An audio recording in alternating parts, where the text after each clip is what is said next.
as we had Tuesday off for the election and getting everything ready for this week. So that is a unique day to be off. We're not used to having Tuesdays off, but hope everybody was able to enjoy that extra day and talk to the kids maybe about some of the civic responsibilities and making sure we're voting and doing our part and all those things.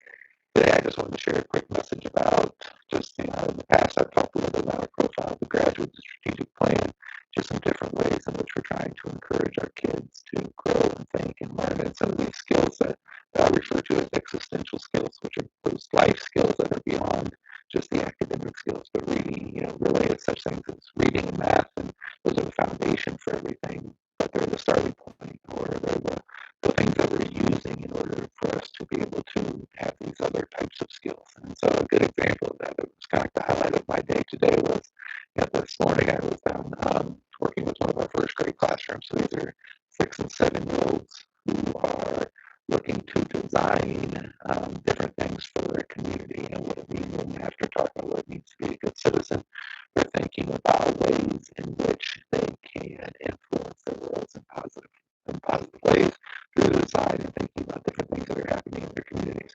So just that aspect of it, just even having that conversation is a great example of how we can really start to promote these things with our kids, of thinking about how do we help move our communities forward? How do we make sure we're being good citizens and active citizens in our communities? And if we're looking to build or design things, how do we do them with our citizens and other people in mind? So there's problem solving, there's creativity, there's empathy involved in all these things, these tremendous skills that are happening. And so I'm down there. We're about to have some construction done next year on our building. So I was sharing with them how the design process works, and how we went through different prototypes and ideations and different versions of this, as we kind of come to some final blueprints of what our offices, the new office is going to be moving, and some of those things as we look to make our building a little more safe and secure, as well as doing some different things. So there's lots of different goals and reasons why we're doing this, and thinking through function, thinking through maybe using this space and using this. And just the conversation that these first graders were having around the importance of planning things, of thinking these things through, it was fascinating. So it's just a good example of the kinds of things that we need to start seeing more of in school. It felt relevant. It felt authentic. The kids were learning skills. They were into it.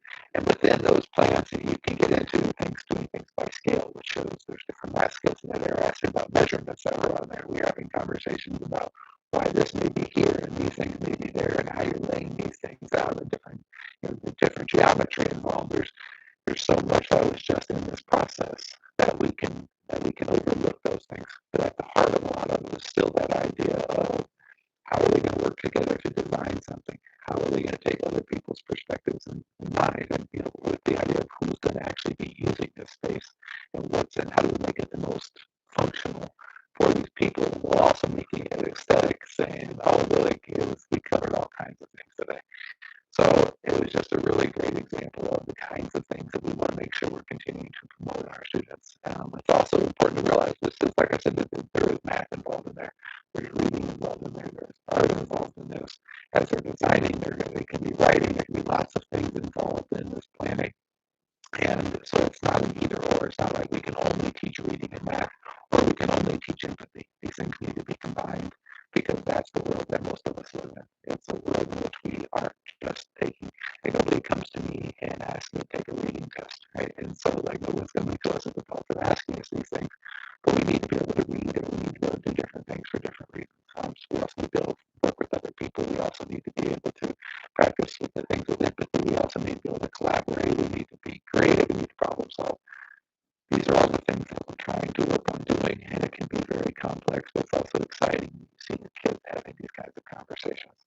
So I just want to share a little bit of a snippet. It was one grade level, and I will guarantee these types of conversations are happening throughout our school on a daily basis.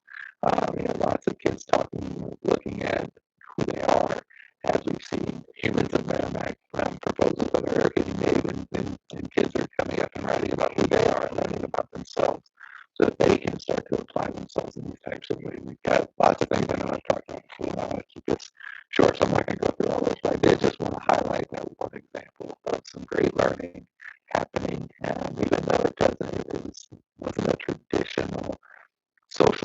awesome. It was very powerful, and it was a highlight of my day getting to listen to these kids talking about blueprints and designs on a very high level, on a real world example, as we're talking about the different designing processes that are happening here in our own building. So hope you guys have a great weekend. I look forward to seeing everybody soon, and we'll see everybody on Monday, actually.